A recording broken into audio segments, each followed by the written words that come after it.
नमस्कार दर्शक बंधु Odia knowledge academy YouTube channel को आपण मानक स्वागत। आपण जदि आम चैनल को प्रथम आछंती दयाकरी चैनल सब्सक्राइब बटन क्लिक करी चैनल को सब्सक्राइब करेंगे। वीडियोटी भल लगे निश्चय वीडियोटी को लाइक करेंगे, कमेंट करेंगे, शेयर करें भूलें जहाँद्वारा आप प्रतिदिन नुआ नुआ अपडेट पाइपर। देखो आज गोटे गुरुत्वपूर्ण खबर अच्छी जो थी कि राज्य कर्मचारी जो मैंने अच्छा ओडिशा राज्य कर्मचारी बा स्टेट गवर्नमेंट एम्प्लॉय जो मैंने से गोटे गुरुत्वपूर्ण ऑर्डर आसी जोटा कि आम देखा जोटा गुरुत्वपूर्ण राय रही माननीय ओडिशा हाइकोर्टर। तो से विषय में संपूर्ण आलोचना करवा दयाक वीडियोटी को शेष पर्यटन देखिए जहाँद्वारा आप संपूर्ण खबर विषय जानीपर। तो ये देखो अनुकंपामूलक नियुक्ति मामलें हाइकोर्ट को गुरुत्वपूर्ण राय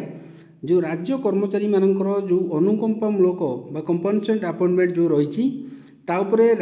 ओडिशा हाइकोर्ट गोटे गुरुत्वपूर्ण राय कर्मचारी मृत्यु समय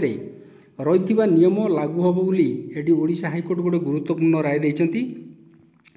चाकरी थी प्राण हर सरकारी कर्मचारी परिवार सदस्य को ये अनुकंपामूलक नियुक्ति प्रसंग में हाइकोर्ट गुरुत्वपूर्ण राय प्रदान करती जो थी कि अनुकंपामूलक नियुक्ति प्रसंग विचार कराया बेले सरकारी कर्मचारी मृत्यु समय रही नियम लागू सपक्ष में माननीय ओडिशा हाइकोर्ट गोटे गुरुत्वपूर्ण राय देती। फल जणिकिया खंडपीठ जो 2023 आप जानते अक्टोबर 5 रे राय जो हाइकोर्ट रे कायम रही 2023 अक्टोबर 5 निर्देश जो रही माननीय ओडिशा हाइकोर्ट को ताकू कार्यकारी करी अनुकंपामूलक नियुक्ति संपर्कित दरखास्तर विचार करा बेले 2025 संशोधित नियमावली को दृष्टि रखी और 1990 नियमावली को पालन करी बालेश्वर ग्राम जल जोगाण परिमल जो सर्कल अतिरिक्त मुख्य जंत्री निष्पत्ति ग्रहण करेंगे बोली एटी माननीय ओडिशा हाइकोर्ट गुरुत्वपूर्ण राय कहते जो थी कि देखा मुख्य विचारपति जस्टिस हरीश टंडन एवं जस्टिस एमएस रमण को नहीं गठित खंडपीठ राज्य सरकार तरफ जणिकिया खंडपीठ राय विरुद्ध में दायर रिट अपील शुणाणी करी गोटे गुरुत्वपूर्ण राय देती जो थी कि आम देखा जे एपर राय प्रदान कर मामला विवरण प्रकाश जे भद्रक RWSS डिविजन रे फिटर भाव कार्यरत थिबा बेले 2017 नवेम्बर 19 अभिमन्यु साईकर मृत्यु होता। अभिमन्यु को पुओ प्रदीप कुमार साहू 2018 मे 28 1990 नियमावली अनुसार अनुकंपामूलक नियुक्ति दरखास्त करते।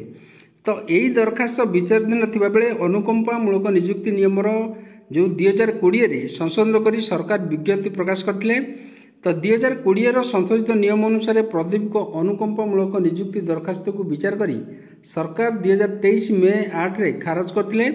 तो एपर निर्देश को विरोध करी प्रदीप हाइकोर्ट को द्वारस्थ होते। सुप्रीम कोर्ट को मलयानंद सेठी मामला जो रही ताकू रेफरेंस नहीं 1990 नियमावली अनुसार प्रदीप को अनुकंपामूलक नियुक्ति प्रसंग में पदक्षेप नेबा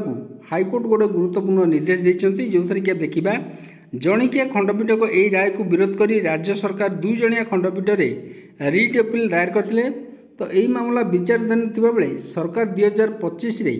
पुणी नियमावली संशोधन आनी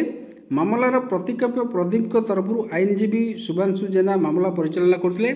तो यहाँ गोटे गुरुत्वपूर्ण राय देते माननीय हाइकोर्ट जहाँद्वारा कि राज्य कर्मचारी को हो जो मैंने राज्य कर्मचारी कर जो परिवार अच्छा जो मैंने अनुकंपामूलक नियुक्ति जो मैंने आवेदन करुँच तो पूर्व जो मानकर मृत्यु होती जो राज्य कर्मचारी कर्तव्य करने समय चाकरी थिबा समय तो से परिवार यहाँ गोटे खुशी खबर कहीपर जहाँद्वारा कि जो मैंने नियुक्ति असुविधा होता अनुकंपा नियुक्ति मिलूना अनेक आईनगत प्रक्रिया रही तो ताकू आम कहीपर यहाँ गोटे गुरुत्वपूर्ण राय देते माननीय ओडिशा हाइकोर्ट। तो आज गुरुत्वपूर्ण खबर जदि खबर आपको भल लगे दयाकर निश्चय आम चैनल को सब्सक्राइब करेंगे, वीडियो को लाइक करेंगे, कमेंट करेंगे, शेयर करें भूलबेनी